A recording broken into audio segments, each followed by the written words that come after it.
All right, so diving into a pretty big global situation today.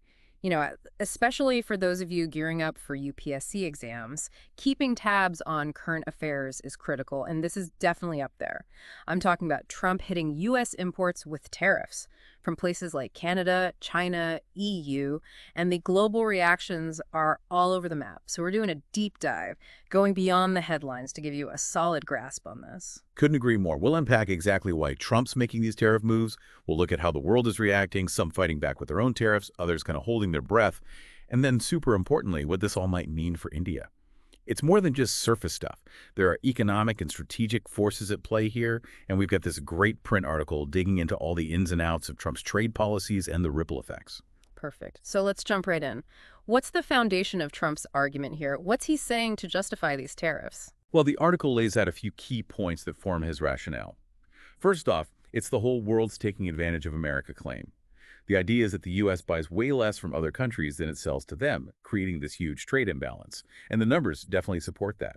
In 2024, the U.S. trade deficit with its top 10 trading partners, over $1 trillion, break it down further, and China, Mexico, and Vietnam, just those three, make up more than half of that. That's $591 billion out of $1.081 trillion. Even India, 10th on the list, had a $46 billion trade surplus with the U.S., meaning they were selling more to the U.S. than buying. Yeah, that's a pretty stark picture of the trade deficit. So beyond just this imbalance, what else does he point to? So his second argument is that this influx of imports, coupled with unchecked immigration, is killing American jobs, especially in manufacturing. And then his third point is that tariffs are the answer.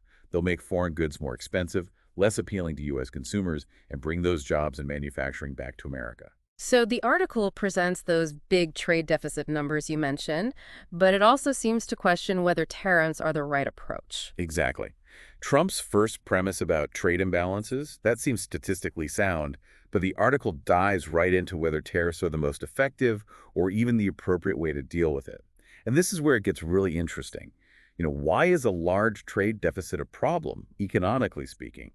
Well, it can mean a reliance on foreign capital, potentially job losses in some domestic industries. But some economists argue that trade deficits aren't always bad. They could point to strong consumer demand, access to cheaper goods.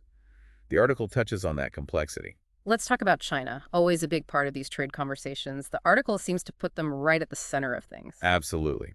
It argues that China benefits the most from this U.S. trade imbalance, either directly or, and this is where it gets interesting, indirectly through other trading partners. Indirectly, how does that work?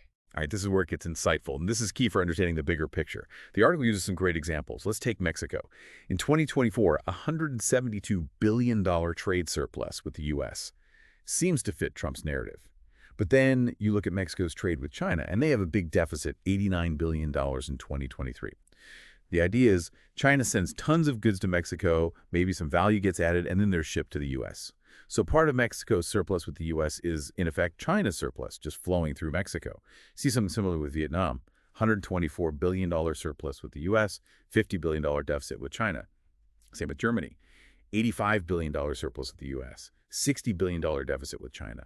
Even India, $46 billion surplus with the U.S., but a much larger $85 billion trade deficit with China. So the takeaway is when Trump slaps tariffs on Mexico, India, or Vietnam, he's not just targeting them, he's also indirectly targeting China's overall trade balance with the U.S. Right on. The article suggests that while the idea of the world mooching off the U.S. market might hold some water, China is the biggest player in that game, working both directly and through these indirect channels. This, the article says, gives Trump some grounds for wanting to fix things, maybe through tariffs, but it warns against irrational ones that disrupt everything, including the U.S. economy itself. So for you UPSC folks, understanding these indirect relationships is super important for analyzing global trade policies. Okay, so another big part of Trump's argument is that trade has hurt American jobs. How does the article push back against that? The article tackles this head-on with a strong counter-argument. It acknowledges that trade might have caused some job displacement, but it stresses that automation is the real culprit behind the decline in U.S. manufacturing jobs. It even cites this Ball State University study that found between 2000 and 2010, a whopping 87% of U.S. manufacturing job losses were due to automation and increased productivity, only 13% due to trade and cheaper imports. Wow, it's a way bigger difference than I would have thought. So the article really challenges the idea that trade is the sole villain here. That's a huge gap. So if automation is driving those job losses, then these tariffs on imports might not bring back the manufacturing jobs Trump's hoping for. That's the key point. If technology and automation are the main drivers, then tariff hikes are unlikely to revitalize U.S. manufacturing employment in the long run, especially if global investors see these policies as a temporary thing that might disappear once Trump's out of office. Hmm. They're not going to make big, long-term investment decisions based on what they see as short-lived protectionist measures. This raises a really important question for you to think about. If tariffs aren't the answer to job losses, what policies would the article suggest are more effective? It subtly points towards the need for investing in education and retraining the workforce for the jobs of the future rather than trying to bring back the manufacturing jobs of the past. Okay, then the article takes a pretty interesting turn, describing Trump's tariff policy as a kind of necessary shock treatment. What's that all about? This is where the article gets really thought-provoking, maybe even a little controversial. It proposes that Trump's disruptive tariffs might actually be necessary, even if it's painful, to address these entrenched global imbalances in trade and debt. The argument is that the current global trade system is so skewed that it needs a major shakeup to rebalance things, especially because, in the article's view, other major players haven't been willing to negotiate a fair system. So if tariffs aren't about job losses, the article shifts to a broader, almost systemic reason for Trump's actions, calling it a necessary shock treatment for a flawed global trade order. And what's the historical context for this shock treatment idea? So the article takes us back to the post-World War II era, when the U.S. became the global economic powerhouse. They basically said to the world, hey, sell us whatever you want, we'll pay you in U.S. dollars. This worked pretty well for a while, driving global growth.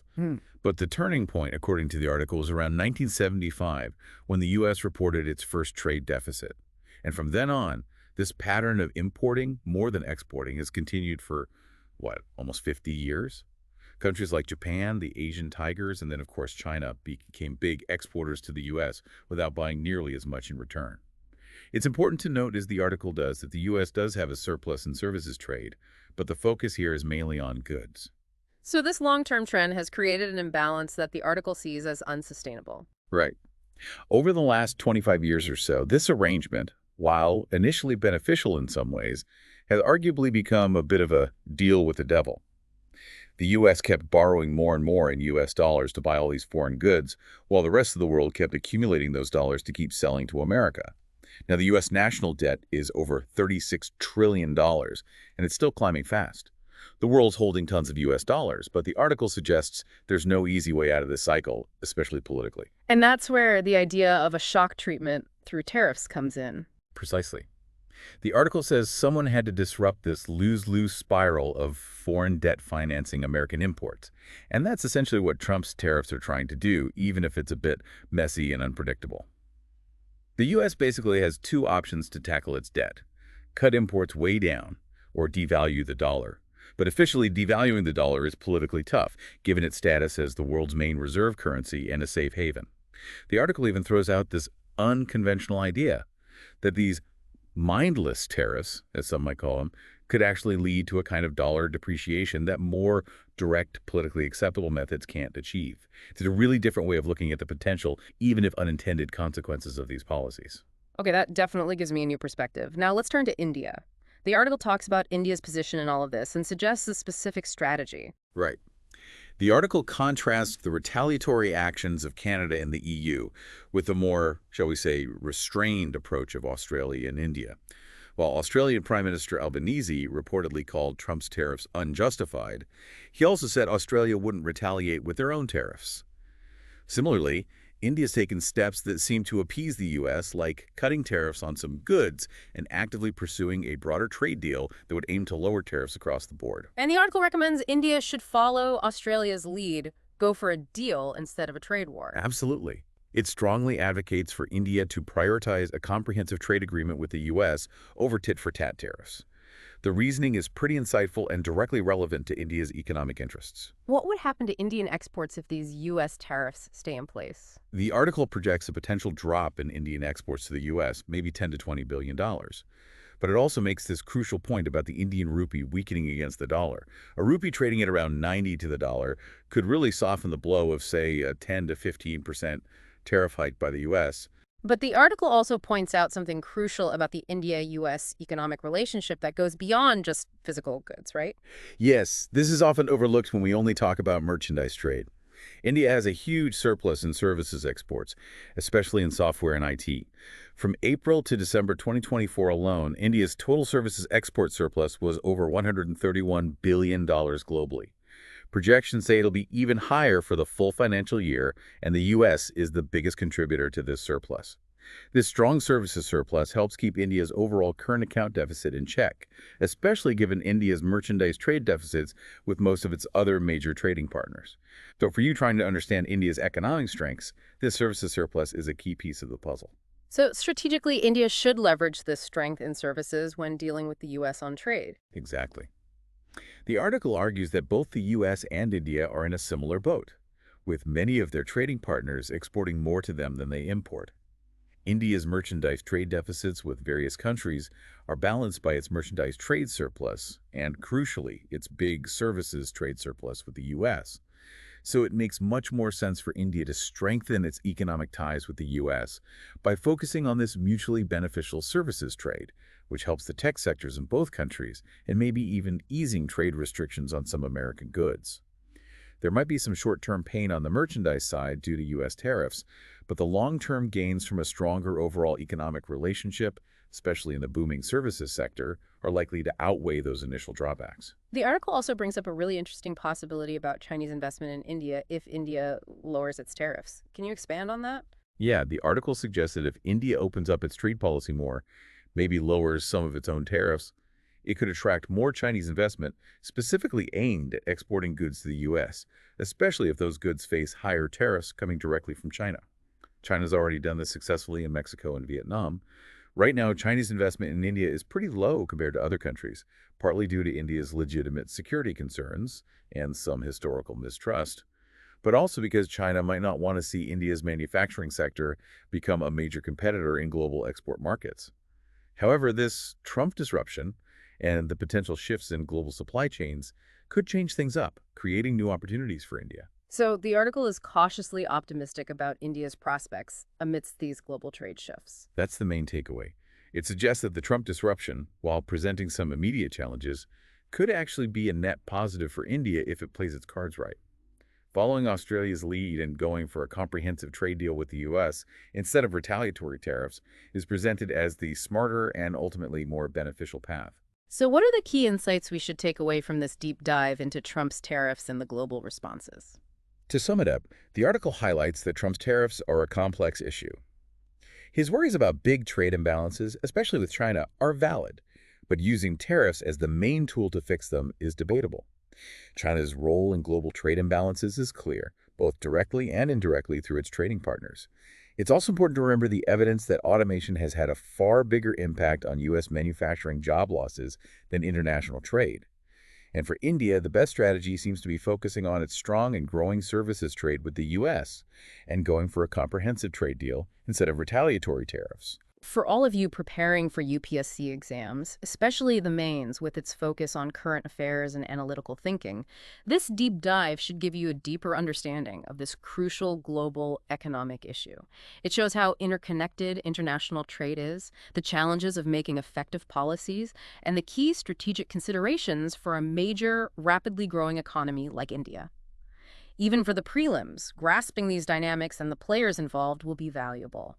This whole situation brings up a really important final thought for you to consider as you continue preparing.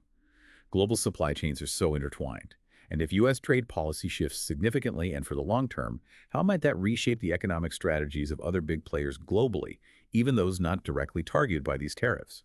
What new global economic alignments and partnerships might we see as a result of these disruptions? Something to keep a close eye on. Absolutely crucial questions. If you found this deep dive helpful and want to explore more topics like this, please like the deep dive, subscribe to our channel, and leave a comment with your questions or any other areas you'd like us to cover. Just a reminder, the insights we discussed today are based on a detailed print article that really digs into these global trade dynamics. Thanks for joining us.